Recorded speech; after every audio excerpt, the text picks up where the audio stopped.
നമ്മളിങ്ങനെ സംസാരിച്ചിരുന്നാൽ ഒരു 3-4 മണിക്കൂർ സംസാരിക്കും. അപ്പോൾ അതൊരു പ്രശ്നമാണ്. അപ്പോൾ പെട്ടെന്ന് എനിക്ക് തോന്നുന്നത് ഒരു പ്രധാനപ്പെട്ട ഒരു കാര്യം, ഒരു സിറ്റുവേഷൻ ഞാൻ പറയാം. ഞാൻ സാം പിട്രോഡയായിട്ട് കോൺടാക്റ്റ് ഉണ്ട്. അദ്ദേഹമാണ് ഇന്ത്യൻ ടെലികോം റെവല്യൂഷൻ്റെ പിതാവ്. ഇന്ന് ഇന്ത്യ ഇത്രയും ഡെവലപ്പ് ആയിട്ടുണ്ടെങ്കിൽ it is because of him. അല്ലെങ്കിൽ നമ്മുടെ അന്ന് സോഫ്റ്റ്വെയർ എന്നുള്ള കോൺസെപ്റ്റേ ഇല്ല, ടെലിഫോൺ എന്ന് പറഞ്ഞ കോൺസെപ്റ്റ് ഇല്ല.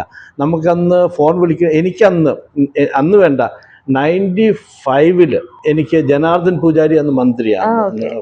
അന്ന് അദ്ദേഹത്തിൻ്റെ കണക്ട് ചെയ്ത പൊളിറ്റിക്കൽ പേഴ്സൺ എന്നോട് പറഞ്ഞു, നിങ്ങൾക്ക് MB കോട്ടയിൽ you are getting A telephone and A gas connection. അപ്പൊ എന്റെ കൈ വരയ്ക്കാൻ തുടങ്ങി. I thought it is corruption. ഞാൻ പറഞ്ഞു എനിക്കിത് വേണ്ടെന്ന് പറഞ്ഞു. അപ്പൊ എന്റെ കൂടെയുള്ള മറ്റ് പത്രക്കാരൻ ഒരാൾ പറഞ്ഞു, നിനക്ക് വേണ്ടെങ്കിൽ മിണ്ടാതിരുന്നോണം, ഞങ്ങൾക്ക് വേണം. അപ്പൊ ഞാൻ മിണ്ടാതിരുന്നു. ദേ ടുക്ക് ഇറ്റ്. ഞാൻ പറയുന്നത് അന്ന് പോലും നമുക്ക് MB കോട്ടയിലായിരുന്നു ടെലിഫോൺ. അദ്ദേഹം ചെയ്തതാണ് STD ബൂത്തുകൾ. അത് അപ്പോൾ എല്ലാവർക്കും അത് ലഭിക്കാൻ വേണ്ടിയിട്ട് പെട്ടെന്നുണ്ടായ റെവല്യൂഷനാണ്. 20 ലക്ഷം പേർക്ക് ഒറ്റയടിക്ക് ജോലി കിട്ടിയ ഒരു കരിയർ റെവല്യൂഷൻ ആയിരുന്നു അത്. കരിയർ റെവല്യൂഷനും കണക്ടിങ് ടു ദി വേൾഡ്. അപ്പോൾ when people are connected miracles happen എന്നാണ് അദ്ദേഹത്തിന്റെ philosophy. Development happen when people are connected. Including the kiosk എല്ലാം സെറ്റ് ചെയ്ത് ഗവൺമെന്റ് ചെലവില്ല. പക്ഷെ അത് അലോട്ട് ചെയ്തത് ഹാൻഡിക്യാപ്ഡ്, പൂവർ, അങ്ങനെയുള്ള ആളുകൾക്ക് കൊടുത്തത്. അവർക്ക് അദ്ദേഹം കൊടുത്ത കമ്മീഷൻ 20%. 20%. അപ്പൊ ഇപ്പൊ നമ്മൾ ഈ റീസെന്റ് നമ്മൾ റീചാർജ് ചെയ്യുന്നത് ഡയറക്റ്റ് റീചാർജാ, ആർക്കും കമ്മീഷൻ കൊടുക്കുന്നില്ല. ഇതിന് മുൻപ് ഒരു സ്റ്റേജില് ഒരു ഷോപ്പിൽ പോയിട്ട് അവർ റീചാർജ് ചെയ്യുന്ന സിറ്റുവേഷൻ ഉണ്ടായിരുന്നു. അവർ കൊടുത്തിരുന്ന കമ്മീഷൻ 0.3%. അപ്പൊ ഞാൻ സാം പിട്രോയോട് ചോദിച്ചു, താങ്കൾ എന്തുകൊണ്ട് ഈ STD ബൂത്തിന്റെ അയാളുടെ ഡെപ്പോസിറ്റ് തരുന്നില്ല, ബൂത്തിന് ഇൻവെസ്റ്റ് ചെയ്യുന്നില്ല, ഒന്നും ചെയ്യുന്നില്ല, പക്ഷെ നിങ്ങൾ എന്തുകൊണ്ട് അയാൾക്ക് 20% കമ്മീഷൻ കൊടുത്തു?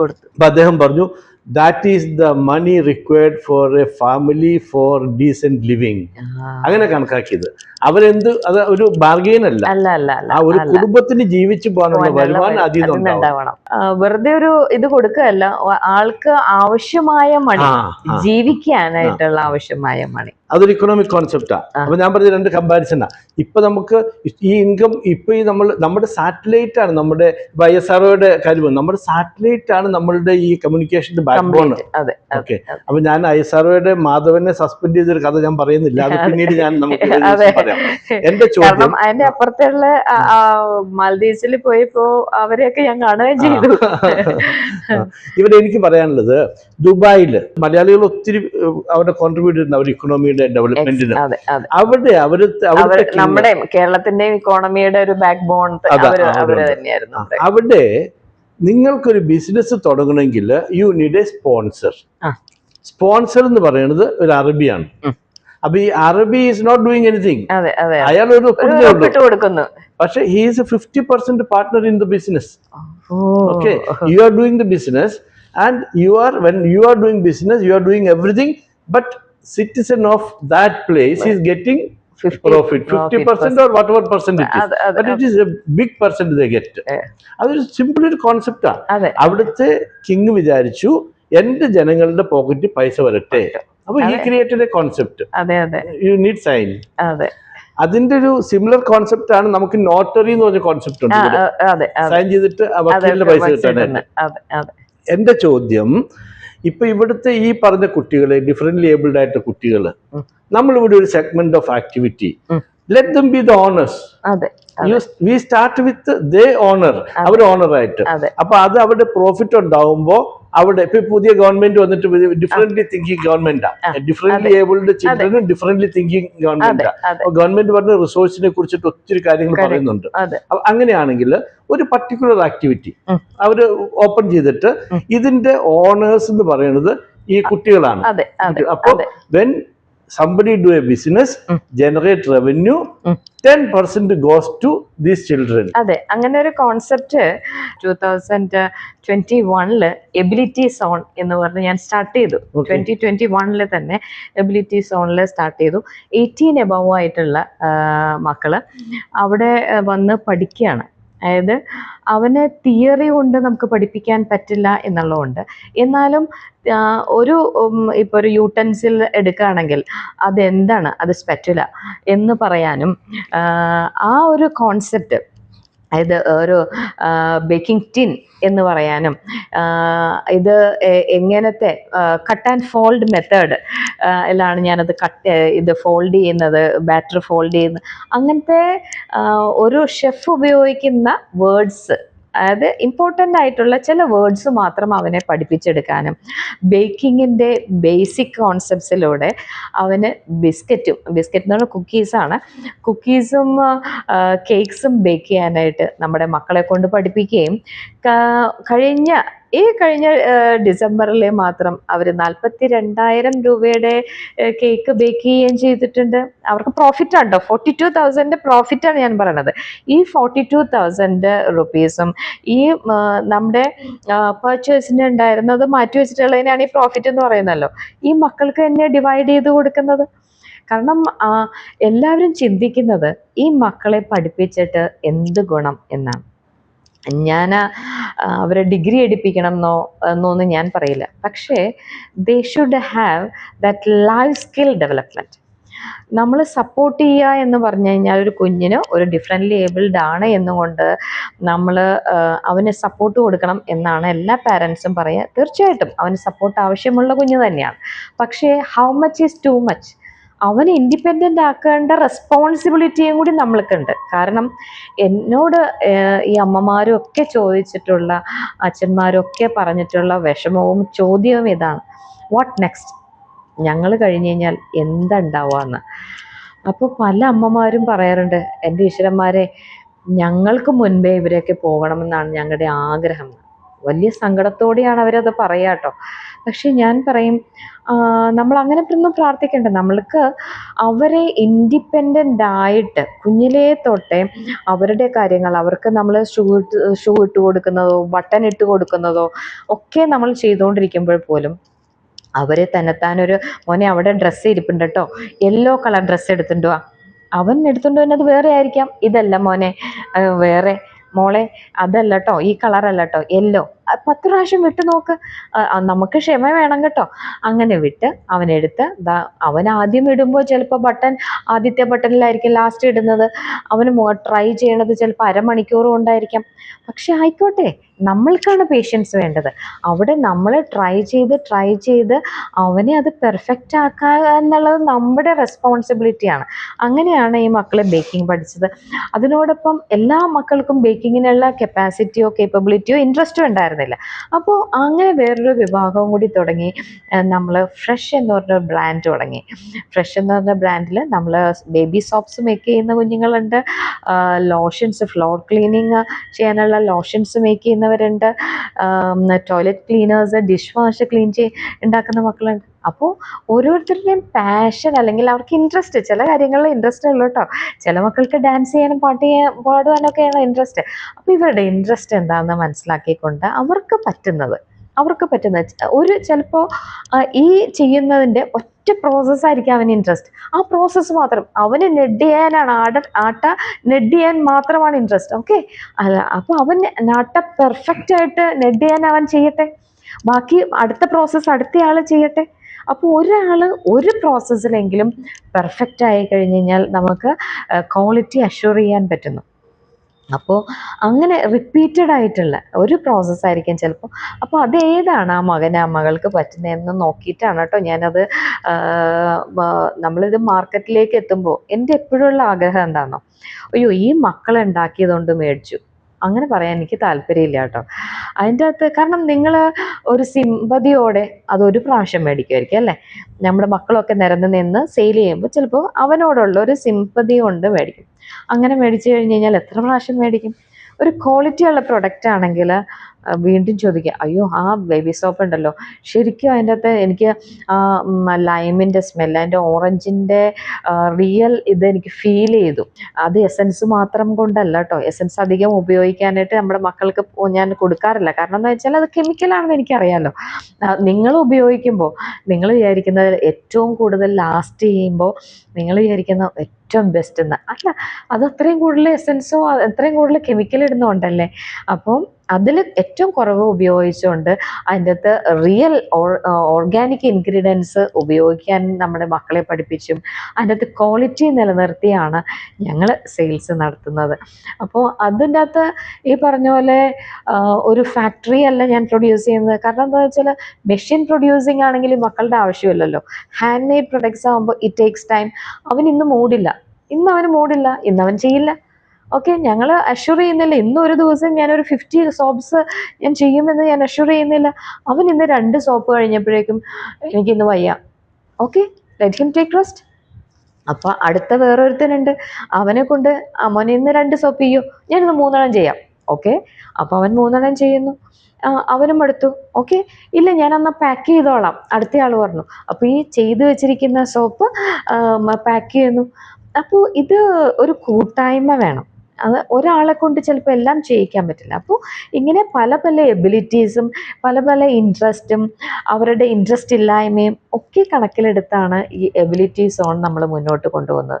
അതുകൊണ്ട് തന്നെ നമുക്ക് ആവശ്യക്കാർക്ക് അത്യാവശ്യ കാര്യങ്ങളിലേക്ക്, ഇപ്പോൾ ഒരു വെഡ്ഡിങ് ഫംഗ്ഷന് ശരിക്കും പറഞ്ഞാൽ ജേക്കബ് തോമസ് IPS സാറിൻ്റെ മോളുടെ വെഡ്ഡിങ്ങിന് അവർക്ക് റിട്ടേൺ ഗിഫ്റ്റ് ഞാൻ എപ്പോഴും പ്രൗഡായിട്ട് പറയും, അവിടെ റിട്ടേൺ ഗിഫ്റ്റ് കൊടുത്ത് കഴിഞ്ഞ റോസ് ബ്ലൂം ആക്കി ഉള്ള ഒരു സോപ്സ് ആയിരുന്നു കൊടുത്തത്. അത് നമ്മുടെ മക്കൾ ഉണ്ടാക്കിയതാണ്, അതിൻ്റെ കവറ് ഞങ്ങളുടെ മക്കൾ ഉണ്ടാക്കിയതാണ്. അപ്പോൾ ഇത്രയൊക്കെ തന്നെയാണ് ഞാൻ പറയും, നമ്മുടെ മക്കളൊന്ന് കണ്ണ് ചിമ്മിയണത് തന്നെ ചിലപ്പോഴൊക്കെ നമുക്ക് ഭാഗ്യമാണ്, ബ്ലെസ്സിങ് ആണ്. കാരണം അവനെ അത്രയും ട്രൈ ചെയ്തിട്ടായിരിക്കും, ചിലപ്പോൾ ഒരു കുഞ്ഞുനാൾ മുതൽ ഒരു 10 വർഷം ട്രൈ ചെയ്തിട്ടായിരിക്കും അവൻ്റെ ഒരു ഫിംഗർ അനങ്ങി കാണുക. അപ്പോൾ ഇത്രയുമെങ്കിലുമൊക്കെ ചെയ്യാൻ പറ്റുന്ന കുഞ്ഞുങ്ങളുണ്ടാവും. ചിലപ്പോൾ ബോർഡർ ലൈനിലുള്ള കുറച്ചും കൂടി ഭംഗിയായി ചെയ്യാൻ പറ്റുന്ന കുഞ്ഞുങ്ങളുണ്ടാവും. അപ്പോൾ ലോകത്തിൽ ജനിച്ചിരിക്കുന്ന എല്ലാവരും IASഉം IPSഉം എഞ്ചിനീയേഴ്സും ഡോക്ടേഴ്സും അല്ല ആവുന്നത്. ചിലപ്പോൾ കാർപ്പൻ്റർ ആവാം, പെയിൻറ്റർ ആവാം, ചിലപ്പോൾ ഒരു കുഞ്ഞ് ക്ലീനിങ് വർക്ക് ചെയ്യുന്നവനാവാം. പല കേപ്പബിലിറ്റിയും പല കപ്പാസിറ്റിയും ഉണ്ട്. അപ്പോൾ അവരുടെ ഇൻട്രസ്റ്റ് അനുസരിച്ച് ആഫ്റ്റർ ഓൾ നമുക്ക് ജീവിക്കുന്നത് എന്തിനാ, നമ്മളൊക്കെ ജീവിക്കുന്നത് കുറച്ച് ഭക്ഷണം, കുറച്ച് സന്തോഷം, ഇത്രയൊക്കെ അല്ലേ. അപ്പോൾ അങ്ങനെ സിമ്പിളായിട്ട് തിങ്ക് ചെയ്യാൻ പറ്റുമോ എന്നാദ്യം നമ്മൾ ചിന്തിക്കുക. നമ്മുടെ മക്കളെയും അതുപോലെ ഡിഫറെൻ്റ്ലി ഏബിൾഡ് ആണെന്ന് പറഞ്ഞ് മാറ്റി നിർത്തുമൊന്നും വേണ്ട കേട്ടോ. അവർക്ക് എന്തെങ്കിലുമൊക്കെ കപ്പാസിറ്റി ഉണ്ടാവും.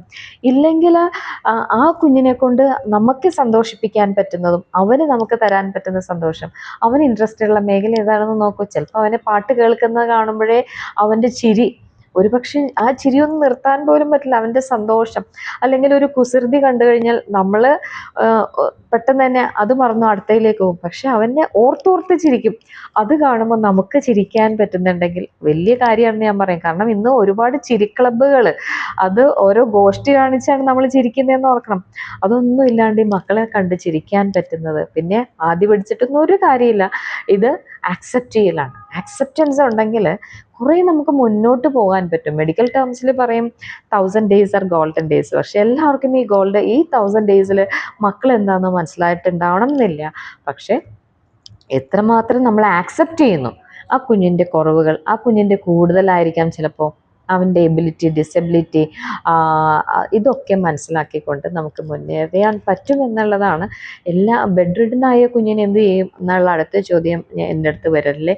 അപ്പോൾ ഇത് കുറച്ചെങ്കിലും എബിലിറ്റി ആണെങ്കിൽ ബെഡ് റിഡനായ കുഞ്ഞിനെ നമുക്ക് പരിചരിക്കണം തന്നെ വേണം.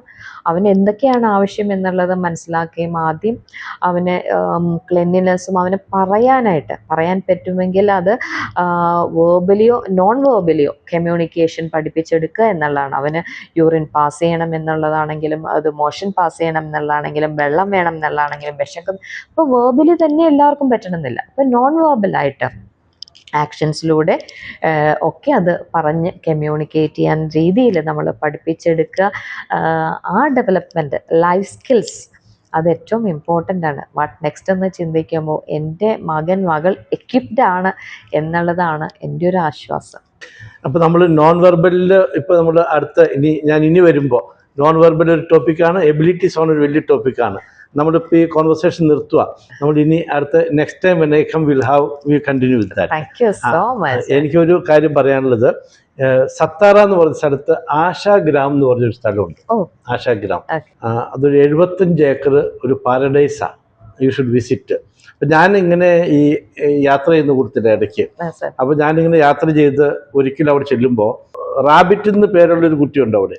ആ കുട്ടിക്ക് ഞാൻ നേരത്തെ പറഞ്ഞ ബണ്ണി എന്ന് പറഞ്ഞ പോലെ ഈ കുട്ടി കയ്യിലെടുത്ത്, അപ്പോൾ ഒരു അമ്മ ഒരു കുഞ്ഞിനെ പരിചരിച്ച് പഠിപ്പിക്കുന്നില്ലെങ്കിൽ ആ കുട്ടിക്ക് കയ്യിലെടുത്ത് കഴിക്കാൻ അറിയില്ല. ആ കുട്ടി വാഗൊണ്ട് ഭക്ഷണത്തിലേക്ക് അങ്ങനെ ഒത്തിരി. ഇപ്പൊ ഒരു അമ്മ 10,000 പ്രാവശ്യം ഒരു വാക്ക് പറഞ്ഞെങ്കിലും ഒരു കുഞ്ഞ്, അപ്പൊ അമ്മയാണ് ബെസ്റ്റ് കമ്മ്യൂണിക്കേറ്റർ എന്ന് പറയുന്നത്. അപ്പൊ അവിടെ ഒരു മെന്റലി ഡെഫിഷ്യന്റ് ചിൽഡ്രന്റെ ഒരു ഹോം, MDC ഹോം ഗവൺമെന്റിൻ്റെത് എടുത്ത് ട്രാൻസ്ഫോം ചെയ്തൊരു ഫാദർ തോമസ് തടത്തിലുണ്ട്. ഒരു സെയിന്റ്ലി ലൈക്ക് പേഴ്സൺ. അതെ, കാരണം അതിൻ്റെ അകത്തൊരു ഡിവൈൻ കമ്മിറ്റ്മെന്റ് വേണം. എന്നാൽ മാത്രമേ നമ്മൾ ഫോക്കസ്ഡ്, കാരണം ഇവര് ഫോക്കസ്ഡ് ആണ്, ഇവര് ഡിസ്ട്രാക്റ്റഡ് അല്ല. അതുകൊണ്ട് തന്നെ നമ്മള് ഒരു കമ്മിറ്റ്മെന്റ്, ഒരു പാഷൻ, സർവീസ്, ചാരിറ്റി എന്നൊക്കെ ചിന്തിക്കാണ്. ചാരിറ്റി എന്ന് ഒരിക്കലും ഇതിനെ കുറിച്ച് ചിന്തിക്കില്ല കേട്ടോ. ഇത് you should take it in that sense. അത് എൻ്റെ responsibility and it's my social responsibility, because I am blessed with 2 hands 2 eyes 2 ears. ഇതൊക്കെ എനിക്ക് തന്നിരിക്കുന്നത് എനിക്ക് മുഴുവനും കൈകൊണ്ട്, ഒറ്റ കൈകൊണ്ട് ചെയ്യാൻ പറ്റുന്ന കാര്യങ്ങളായിരിക്കും. പക്ഷെ ഇത് എനിക്ക് അടുത്തൊരു കൈ തന്നിരിക്കുന്ന മറ്റുള്ളവരെ ഒന്ന് ഹെൽപ്പ് ചെയ്യാനും അവനെ ഒന്ന് ഹിയർ ചെയ്യാനായിരിക്കും, അവന് വേണ്ടി നാവാവാനായിരിക്കാം, അവന് വേണ്ടി കാണാനായിരിക്കാം, ഇല്ലേ? അപ്പൊ അത് സാർ പറഞ്ഞത് വളരെ കറക്റ്റാണ്. അത് ഞാനൊരു പ്രാവശ്യം അവിടെ ചെല്ലുമ്പോൾ this father was very sad, ഭയങ്കര സാഡായിട്ട്. അപ്പോൾ എന്താ ചോദിച്ചപ്പോൾ പറഞ്ഞു, ഗവൺമെന്റ് ഡിപ്പാർട്ട്മെന്റ് പറഞ്ഞിരിക്കുകയാണ് 18 വയസ്സായ കുട്ടികളെല്ലാം പുറത്ത് അവിടെ ഇവിടുന്ന് വിടണം. You can't keep them here. അപ്പൊ ഞാൻ ഇത്രയും വളർത്തിക്കൊണ്ടുവന്ന് ഈ കുട്ടികളൊന്നും കഴിവില്ലാത്ത കുട്ടികളെ ഐ മെയ്ഡ് ദം സംവാട്ട്, അവർ നോർമൽ പീപ്പിളിനെ പോലെ തന്നെ ഓൾമോസ്റ്റ് ആയി കഴിഞ്ഞു. അപ്പൊ അവര് ഞാൻ എങ്ങോട്ട് വിടും? ഈ ക്വസ്റ്റ്യൻ നേരത്തെ ഇവിടെ കേരളത്തിൽ സംസാരിക്കുന്നത് ഞാൻ കേട്ടിട്ടുണ്ട്. അപ്പൊ അദ്ദേഹം പറഞ്ഞു, അപ്പൊ അവര് പറഞ്ഞു ഞങ്ങൾക്കറിയില്ല, ഞങ്ങള് we will cancel your licence, ഇത്രേ പറ്റുള്ളൂ, ഇവിടെ 18 വയസ്സിന് താമസിപ്പിക്കാൻ പാടില്ല, അതൊരു റൂളായി വന്നു. അപ്പൊ അദ്ദേഹം പറഞ്ഞു, അപ്പൊ അദ്ദേഹം എന്നോട് പറയാ, അദ്ദേഹത്തിന്റെ സ്വപ്നം അദ്ദേഹം ഷെയർ ചെയ്യാം. എനിക്ക് I want to create a paradise. ആ പാരഡൈസ് ഒരു 75 ഏക്കറിൽ I want to create a village for എന്റെ കുട്ടികൾക്ക്. മെന്റലി ചാലഞ്ചൊന്നും പറയുന്നില്ല, നമ്മുടെ മക്കള് ശരിക്കും അതാണ്. അപ്പൊ അദ്ദേഹം പറയാണ് 75 ഏക്കറിൽ എനിക്കൊരു പാരഡൈസ് ക്രിയേറ്റ് ചെയ്യണം. അപ്പൊ ഈ പാരഡൈസിൽ അവിടെ നിറയെ ഫ്രൂട്ട്സ്, നമ്മുടെ ഡ്രീം എന്ന് പറയുന്നത് കാനാൻ ദേശം പോലെ പാലും തേനും ഒഴുകണം അവിടെ കുഞ്ഞുങ്ങൾക്ക് വർക്ക് ചെയ്യാനായിട്ട്. അത് ആനിമൽ ഹസ്ബൻഡറി ആണെങ്കിലും അല്ലെങ്കിൽ അഗ്രികൾച്ചർ ആണെങ്കിലും കുഞ്ഞുങ്ങൾക്ക്, കാരണം ഒരുപാട് കാര്യങ്ങൾ, അത് മൈൻഡ് ബ്ലോയിങ് തോട്ടാണ് അത് ശരിക്കും.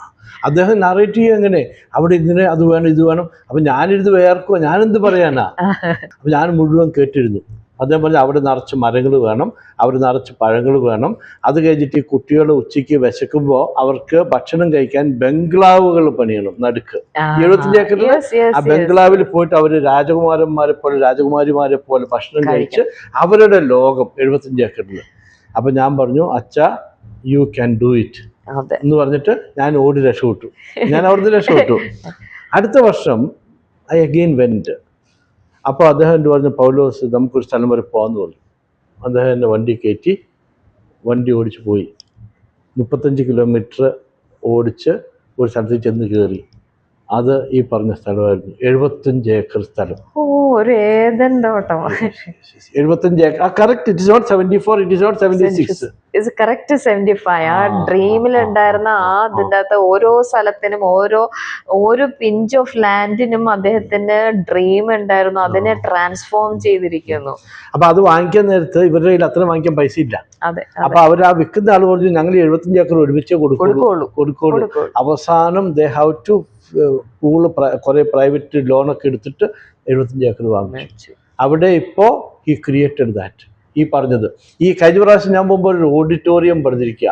ഞാൻ വിചാരിച്ചു പുറത്തുനിന്നുള്ളവർക്കൊന്ന് കാണിക്കാൻ. ഞാൻ അച്ഛൻ ആരും ഇത് എന്റെ മക്കൾക്ക് വേണ്ടിയിട്ടാണ് ഒരു ഓഡിറ്റോറിയം പണിത് അവിടെ. I will show you the pictures. V created A paradise. അതാണ്. അപ്പൊ ഇവിടെ ഈ ട്രെയിൻ ചെയ്യുന്ന ട്രെയിൻ ചെയ്യുന്ന ഒരു മെത്തേഡ് ട്രെയിൻ ചെയ്യുമ്പോ ആദ്യം ഇങ്ങനെ സംഭവിച്ചു, മഞ്ഞ എടുക്കാൻ പറയുമ്പോൾ മഞ്ഞ എടുത്തെന്ന് വരില്ല. അപ്പൊ ഇദ്ദേഹം ഈ കുട്ടികൾ ചോദിച്ചു, ഞങ്ങള് ഫ്രൂട്ട്സ് പറിച്ചോട്ടെ ചോദിച്ചു. ഓക്കെ എന്ന് പറഞ്ഞു. ഇവര് പോയി അവിടെ ഉള്ള പിഞ്ചും എല്ലാം പറിച്ചു. അപ്പോ ഹി അണ്ടർസ്റ്റുഡ്, അവർക്കറിയാം. അപ്പൊ അദ്ദേഹം പിന്നെ പറഞ്ഞു, ഇനി നിങ്ങൾ പോകുമ്പോ മരത്തിൽ കേറിക്കോ, നോക്കി വെച്ചോ, എന്നിട്ട് ഞാൻ പറഞ്ഞിട്ട് പറിച്ചാ മതി. ഉണ്ടോ? അപ്പൊ അത് കഴിയുമ്പോ അവരെല്ലാം നോക്കി വെച്ചിട്ട് അത് പറിച്ചോ, ഇത് പറിച്ചോ, ഡയറക്ഷൻ. അങ്ങനെയാണ് കറക്ഷൻസ്. കറക്റ്റ്. ഇത് ഈ സെയിം കാര്യം അത് കറക്റ്റ് ആണ്. നമ്മള് അവർക്ക് ഡയറക്ഷൻ. ഇപ്പോ എൻ്റെ ഒരു തോട്ടില് ഈ മക്കൾക്ക് തന്നെത്താനെ ഡ്രസ്സ് സെലക്ട് ചെയ്യാൻ അറിയില്ല. ഹോമിലെ കുഞ്ഞുങ്ങളെയാണ് ഞാൻ പറഞ്ഞു. April 2 എന്ന് പറയുന്നത് world autism awareness day. Okay, ഞാൻ അതിനെ ആഘോഷമാക്കുന്നത് എങ്ങനെയാണ്, നാട്ടുകാരറിയണമല്ലോ ഇങ്ങനെയുള്ള മക്കളുണ്ട്, അവരുടെ പ്രത്യേകത എന്ത്. അപ്പോൾ ഞാനന്ന് ഇവിടെ ചെന്നൈ സിൽക്ക് ഉണ്ട്. അപ്പോൾ അദ്ദേഹത്തെ ഞാൻ അതിന് മുന്നുള്ള ദിവസങ്ങളിൽ തന്നെ അദ്ദേഹത്തിൻ്റെ മാനേജറെ പോയി കണ്ടിട്ട് ഞാൻ പറഞ്ഞു, എൻ്റെ മക്കൾക്ക് വേണ്ടിയിട്ട് ഒരു ദിവസം നേരത്തെ തുറക്കുമോ? അപ്പോൾ അദ്ദേഹം പറഞ്ഞു, ഇറ്റ് ഈസ് ഇമ്പോസിബിൾ. നമ്മളിവിടെ 9 മണിക്ക് തുടങ്ങിയാൽ ക്ലീനിങ് ഒക്കെ തുടങ്ങിയാൽ നമ്മൾ 9:30 10 മണിയാകുമ്പോൾ സ്റ്റാർട്ട് ചെയ്യാൻ പറ്റത്തുള്ളൂ. ഞാൻ പറഞ്ഞു, ഇങ്ങനെയുള്ളൊരു കുഞ്ഞുങ്ങളാണ്, അപ്പോൾ ഈ ദിവസം എനിക്കൊന്ന് സപ്പോർട്ട് ചെയ്ത് കഴിഞ്ഞ് കഴിഞ്ഞാൽ. അപ്പോൾ അദ്ദേഹം പറഞ്ഞു ശരി എന്ന് പറഞ്ഞു. കുറേ നേരത്തെ സംസാരങ്ങളാണെങ്കിലും അദ്ദേഹം സമ്മതിച്ചു. അപ്പോൾ ഐ ടുക്ക് ദം. ഇതുപോലെ 105 കുഞ്ഞുങ്ങളുണ്ട്. ഇവര് ഓടി ചെന്നിട്ട് നിറയെ ഡ്രസ്സ് കാണല്ലേ. മക്കൾക്ക് അത്ഭുതവും മാത്രമല്ല, ആവശ്യങ്ങൾ കുറേ. ഞാൻ പറഞ്ഞു, ഇവരുടെയൊക്കെ എന്തെല്ലാം ഇതിനകത്ത് വന്നിട്ടുണ്ടെങ്കിലും ഞാൻ അത് ബെയർ ചെയ്തോളാം. എന്തെങ്കിലും നാശനഷ്ടങ്ങൾ വരികയാണെങ്കിൽ ഞാൻ ബെയർ ചെയ്തോളാം, എന്നോടത്തൊന്ന് കോപ്പറേറ്റ് ചെയ്താൽ മതി. അങ്ങനെ കോപ്പറേറ്റ് ചെയ്തു. പിള്ളേർ ആദ്യം വന്നിട്ട് അവർക്ക് ഇഷ്ടമുള്ള ഡ്രസ്സ് എന്ന് പറഞ്ഞാൽ എല്ലാം ഇഷ്ടമാവുന്നു. എല്ലാം വലിച്ചു വാരിയൊക്കെ ഇട്ടു ആ ഫ്ലോറിൽ. കുറേ എടുത്ത് കുറേ കൈ പിടിച്ചു കഴിഞ്ഞപ്പോഴേക്കും ഞാൻ ചോദിച്ചു, മതിയോ? ഇനി മതി. അപ്പോൾ ഞാൻ പറഞ്ഞു, ഇത് നമുക്ക് ബഡ്ജറ്റ് ഉണ്ട്, നിനക്ക് 1000 രൂപയ്ക്കുള്ളത് എടുക്കാം. ഓക്കെ, അപ്പോൾ തിരിച്ചു വെച്ചിട്ട് അവിടെയുള്ള ചേച്ചിമാരോടുത്ത് ചോദിക്കുക, ഇതിനകത്ത് 1000 രൂപയാകുന്നത് ഏതാണ്? അതിൽ നിന്ന് നീ പിടിച്ചേക്കുന്ന ഡ്രസ്സിൽ നിന്ന് 1000 രൂപയ്ക്കുള്ളത് നീ എടുത്തോ എന്ന് പറഞ്ഞ് അവിടുത്തെ സെയിൽസ് ഗേൾസും കൂടി അവരെ സപ്പോർട്ട് ചെയ്തു. ഓരോരുത്തരും പിടിച്ച് അത്രയും വാരി കൂട്ടിയേക്കാം. അതിനകത്ത് 1000 രൂപയാവുന്നത് അവൻ സെലക്ട് ചെയ്ത സാധനം അവൻ എടുക്കുകയാണ്. അവന് കറക്റ്റായിട്ട് 1000 രൂപയുടെ എന്നുള്ള കോൺസെപ്റ്റ് മനസ്സിലാക്കുന്നു. അവൻ്റെ ഇഷ്ടങ്ങളിലുള്ള കളറുകൾ അവൻ എടുക്കുന്നു. അപ്പോൾ അതൊരു നമ്മുടെ ക്ഷമ, അവരുടെ ഇഷ്ടങ്ങളെ നമ്മൾക്ക് മനസ്സിലാക്കാൻ പറ്റാത്ത ചില കാര്യങ്ങൾ, അത് പറഞ്ഞു കൊടുക്കാൻ പറ്റുന്ന പേഷ്യൻസ് നമ്മൾക്ക് ഇല്ലാണ്ടായി പോകുന്നുണ്ട്. അപ്പോൾ അങ്ങനെ കറക്റ്റ് ചെയ്യാൻ എനിക്ക് പറ്റിയിട്ടുള്ളത്, choice human will choose the best എന്നാണ്. അപ്പോൾ 1000 രൂപയുടെ ചൂസ് ചെയ്യാൻ പറഞ്ഞാൽ they will do it. So we should give choices. Anybody. അതെ, നമുക്കൊരു ഓപ്ഷൻസ്, ചോയ്സ് അതിൽ നിന്ന് എടുക്കാൻ പറ്റുക, അതൊക്കെ ഞാൻ പറയില്ലേ, ഇതൊക്കെ ഒരു ബ്ലെസ്സിങ് ആണ്. നമുക്ക് ചെയ്യാൻ പറ്റുന്നു. പലപ്പോഴും ഞാൻ വിചാരിക്കും, ഇത്രയും കോടാനുകോടി ജനങ്ങളിൽ നിന്ന് എന്നെ പിക്ക് ചെയ്തു എന്നാണ് ഞാൻ പറയുക. അതുപോലെ തന്നെയാണ് എനിക്ക് ആ ഉണ്ണിവാവേനെയും കിട്ടിയത് കേട്ടോ. ഒരുപാട് കോടാനുകോടി 2.5 കോടിയോളം ഉള്ള ജനങ്ങളിൽ നിന്ന് എന്നെ ചോസൻ കേട്ടോ. കോവിഡ് എനിക്ക് പേടിയുണ്ടായിരുന്നെങ്കിൽ പോലും ആ ഭയത്തിനെ, ഒരു കുഞ്ഞ് കരയുന്ന കേട്ടപ്പോഴേക്കും എൻ്റെ ഭയമൊക്കെ എവിടെയോ പോയി. ഞാൻ എടുത്തോളാം, ഞാൻ ഭയം പറയാം. അതിനകത്തെ സിറ്റുവേഷൻ എന്താണെന്നോ, കണ്ടീഷൻസ് എന്താണെന്നോ, എൻവയൺമെന്റ് ഒന്നും നോക്കാനായിട്ട് നമുക്ക് ചിന്തിക്കാൻ പറ്റില്ല. അപ്പോൾ will meet again. Thank you so much. God bless. Life is a predestined. Everything which we do today, it's all written much early. അങ്ങനെ ഇത് ഞാൻ ഇന്നലെ വൈകുന്നേരം മംഗലാപുരത്ത് പുറപ്പെട്ട് ഇന്ന് രാത്രി 1:20 ആലുവയിലെത്തി. 3:30 ആയപ്പോൾ എൻ്റെ അമ്മയുടെ അടുത്ത് പോയി. അവിടുന്ന് ഞാൻ അമ്മയോട് എനിക്ക് ഉച്ചയ്ക്ക് തിരിച്ചു പോകണമെന്ന് പറഞ്ഞാൽ എനിക്കിനി തൃശ്ശൂർ പോകണം. അങ്ങനെയൊക്കെ ഞാൻ വന്ന് അവിടെ പോയി ഇവിടെ പോയി കറക്റ്റ് ഇവിടെ ഇന്നിവിടെ വരണമെന്ന്. It was predestined. So happy and thank you very much. Thank you so much. God bless. Love you all. Thank you.